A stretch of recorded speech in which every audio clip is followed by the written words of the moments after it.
He will cover you with his wings. Welcome back to Why Hope, the video series that explores reasons for hope in our day. This is season 9, which I've called God-verbs, and today's God verb is God shelters.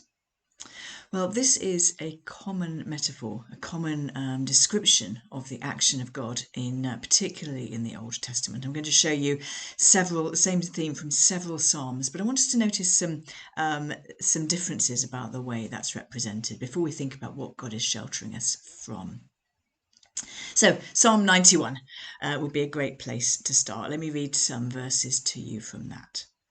As for you, the one who lives in the shelter of the Sovereign One and resides in the protective shadow of the Mighty King, I say this about the Lord, my shelter and my stronghold, my God, in whom I trust. He will certainly rescue you from the snare of the fowler and from the destructive plague. He will cover you with his wings. You will find safety under his wings. His faithfulness is like a shield or protective wall. You need not fear the terrors of that night, the arrow that flies by day, the plague that comes in darkness, or the disease that comes at noon. For you have taken refuge in the Lord, my shelter, the Sovereign One. Well, I hope you notice the language of sheltering, of covering, of protecting, but there's two different metaphors at play here. One is the metaphor of a siege wall, and the other one is a metaphor of a mother hen, I think, or mother bird of some sort. Just thinking about the siege wall for a minute, thinking our way back into this pre-modern world when warfare always comes to you from horizontally, as it were. I mean, the most that anybody can do is launch arrows and things over a wall, but if you make them high enough, then that's going to be very difficult. So really, a siege wall is your strongest form of defence against an attacking enemy. And this is a motif then that is used extensively in this psalm.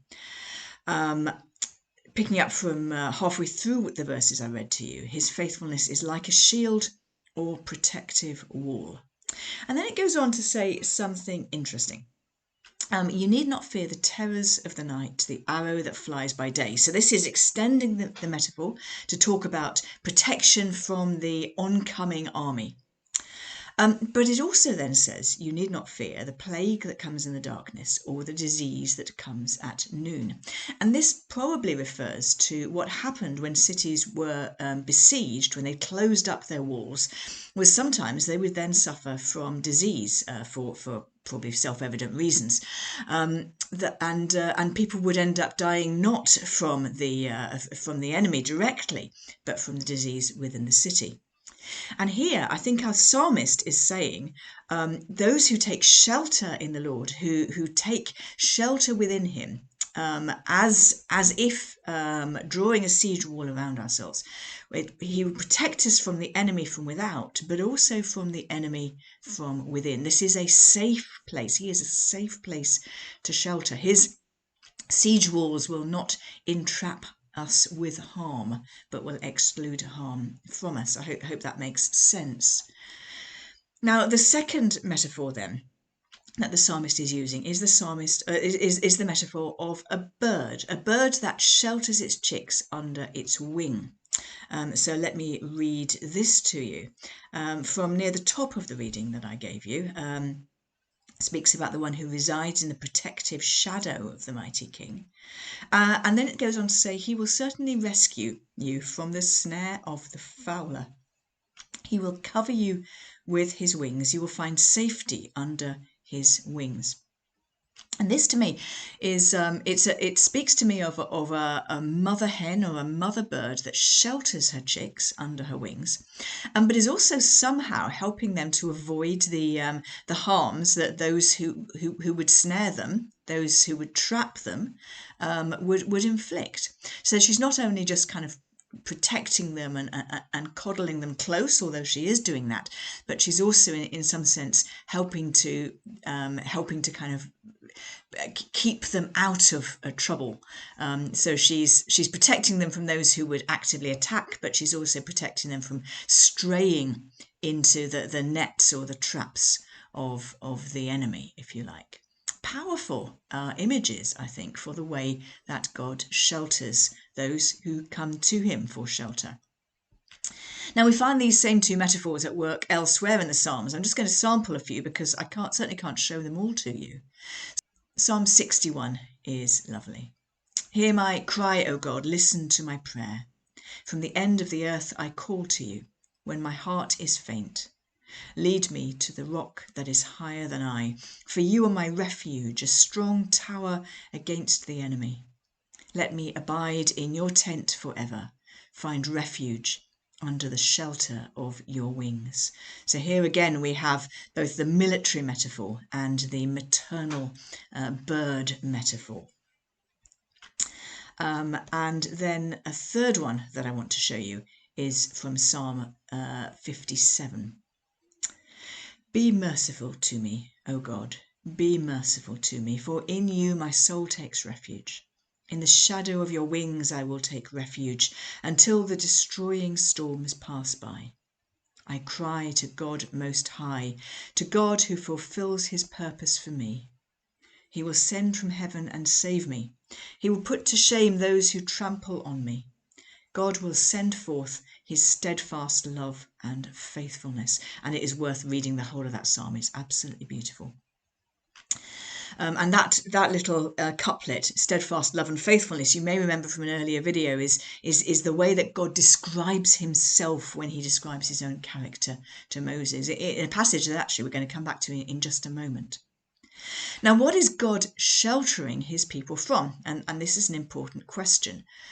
It's important that we don't view this in a simplistic way, that God will protect his people from any harm that might befall them, and just simply looking around will tell us that this cannot be what the Bible is teaching, because this is very clearly not the case, that we see good people, godly people, people who have put their hope and trust in the Lord, experiencing hard times, physical sickness, bereavement, harm from others, and so on.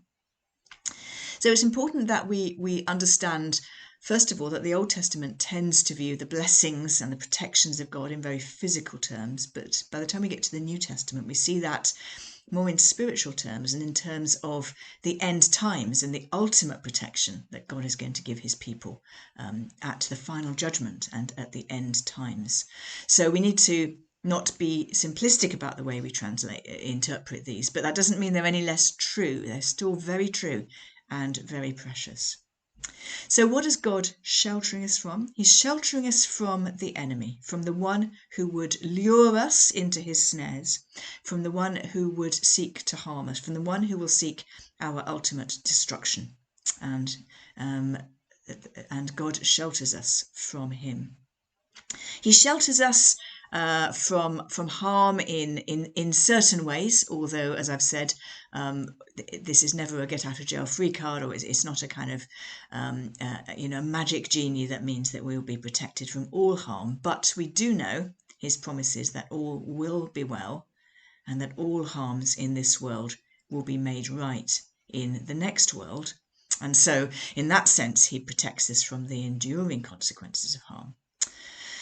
And a third thing that he protects us from actually is himself, his own holiness, or the danger that his own holiness presents to unholy people. And we see this in the book of Exodus. Now in Exodus 33, Moses is on Mount Sinai. We've spoken about this story a number of times. And there is this extraordinary moment, which we've also spoken about, but I want to show you something different in it today. So reading to you from Exodus 33, Moses said, "Show me your glory, I pray." And he said, "I will make all my goodness pass before you, and will proclaim before you the name the Lord. And I will be gracious to whom I will be gracious, and will show mercy on whom I will show mercy. But," he said, "you cannot see my face, for no one shall see me and live." And the Lord continued, "See, there is a place by me where you shall stand on the rock. And while my glory passes by, I will put you in a cleft of the rock, and I will cover you with my hand until I have passed by. Then I will take away my hand, and you shall see my back, but my face shall not be seen." And here God is protecting Moses from himself, from the harm that the danger then that God would present to Moses if he didn't shelter him from his own glory.